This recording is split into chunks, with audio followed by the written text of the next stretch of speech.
TMC के एक विधायक हुमायूं कबीर ने खुलेआम ऐलान कर दिया है कि 6 दिसंबर को बाबरी मस्जिद की नींव रखेगा। लेकिन 6 दिसंबर ही क्यों? क्योंकि ये हिंदू जनमानस के लिए शौर्य दिवस है। इसी दिन कार सेवा के जरिए राम मंदिर बनाने का मार्ग प्रशस्त हुआ। लेकिन बंगाल की राजनीति में तुष्टीकरण इस हद तक हावी है कि टीएमसी के नेताओं को इसके आगे कुछ नजर ही नहीं आता। पिछले एक दशक में पश्चिम बंगाल बार बार सांप्रदायिक हिंसा की आग में झुलसता रहा। 2016 में धूलागढ़, 2017 में बसीरहाट, 2018 में आसनसोल रानीगंज और 2020 में तेलीनीपाड़ा ये हिंसक घटनाएं तुष्टीकरण की राजनीति की कीमत है। धूलागढ़ में हिंदुओं की दुकानों को खुलेआम जलाया गया था, आग लगाई गई थी। बसीरहाट में हिंसा इतनी बेकाबू हुई कि सेना बुलानी पड़ी। आसनसोल में रामनवमी के जुलूस पर हमला हुआ और कई निर्दोषों को अपनी जान गंवानी पड़ी। तेलीनीपाड़ा में 2 दिन तक बस्तियां जलाई जाती रही और सरकार तमाशबीन बनी रही। टीएमसी विधायक हुमायूं कबीर का भड़काऊ घोषणा आस्था पर प्रहार और घाव को कुरेदने की सुनियोजित कोशिश है और टीएमसी के शीर्ष नेतृत्व की खामोशी इस तुष्टीकरण की राजनीति को एक मौन समर्थन है। भारत ने खुद को भले ही हिंदू राष्ट्र घोषित ना किया हो,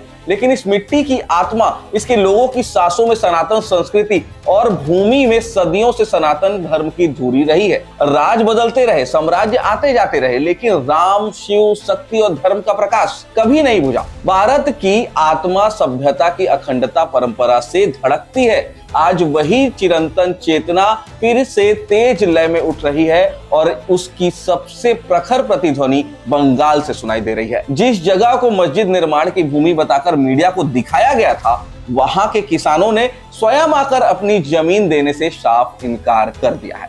नींव क्या बनती, सारा खेल ही क्षण में ढह गया। पिछले कई चुनाव पैटर्न ये साफ दिखाते हैं कि अब तुष्टीकरण और ध्रुवीकरण की तमाम कोशिशें हिंदुत्ववादी नेतृत्व को रोकने में असफल रही हैं। बंगाल में एसआईआर की खुशी और दिन प्रतिदिन तुष्टीकरण को नकारती जनता ऐसा ही कोई संदेश दे रही है।